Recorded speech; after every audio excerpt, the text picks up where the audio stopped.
Aisyah radhiyallahu anha pernah merasa penasaran dan bertanya langsung kepada suami tercintanya, "Wahai Rasulullah, pernahkah engkau melewati hari yang lebih berat daripada hari terjadinya perang Uhud?" Perang Uhud adalah momen yang sangat mengerikan. Wajah Nabi SAW terluka parah dan giginya patah terkena hantaman musuh. Namun, jawaban Rasulullah SAW justru tertuju pada sebuah kejadian lain yang jauh lebih menyayat hati. Beliau menjawab dengan nada yang amat tenang, "Aku telah mengalami penderitaan dari kaummu." Hari yang dimaksud adalah peristiwa di Taif, sebuah masa yang paling gelap dan menguras air mata.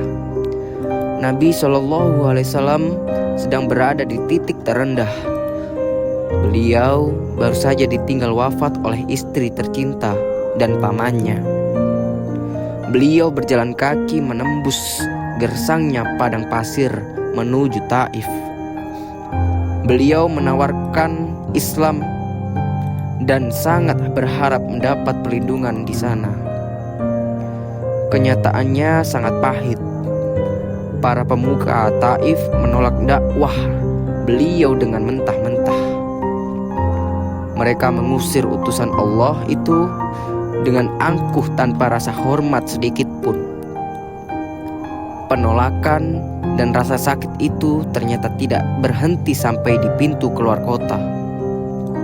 Para pemimpin Taif memerintahkan anak-anak kecil dan para budak untuk turun ke jalan.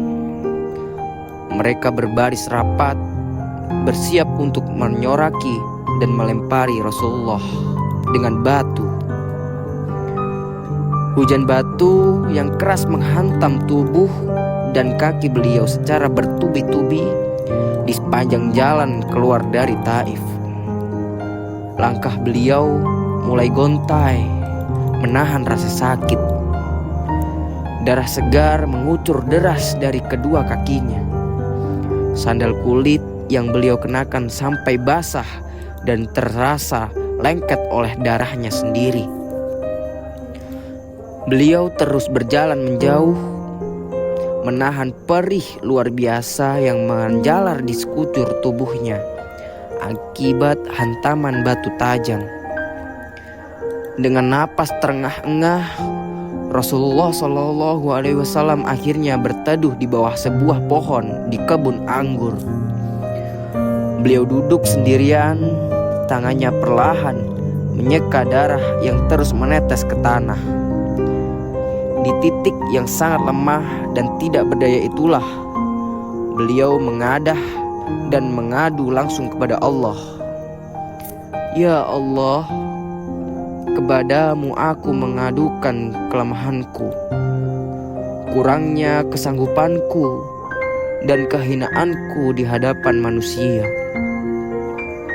Allah Maha mendengar rintihan hambanya yang sedang kelelahan dan terluka."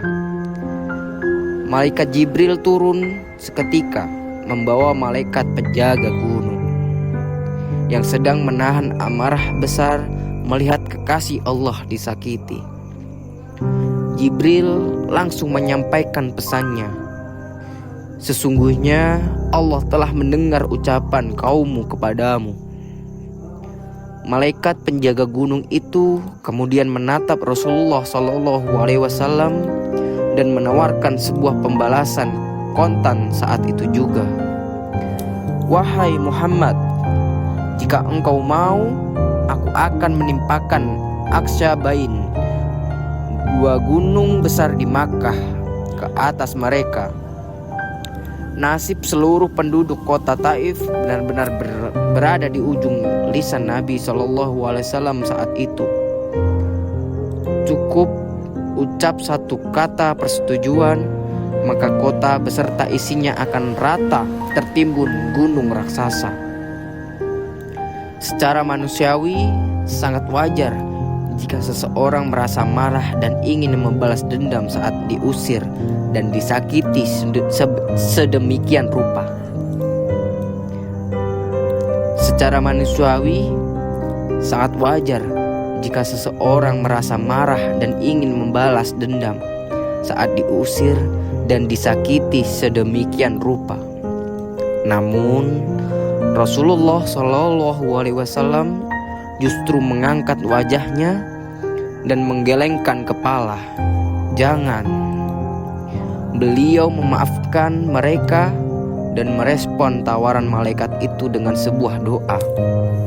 Aku justru berharap Allah akan melahirkan dari keturunan mereka orang-orang yang menyembah Allah semata dan tidak menyentuhkannya.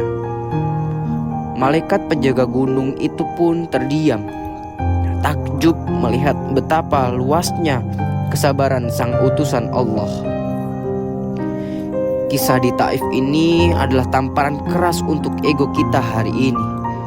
Saat ada orang yang menyakiti, merendahkan, atau menolak kita, naluri kita cenderung menuntut untuk segera membalas dan melihat mereka hancur. Kita selalu merasa berhak untuk marah. Padahal manusia paling mulia yang kakinya berdarah dilempari batu saja justru memilih memaafkan saat ia memiliki kuasa penuh untuk menghancurkannya.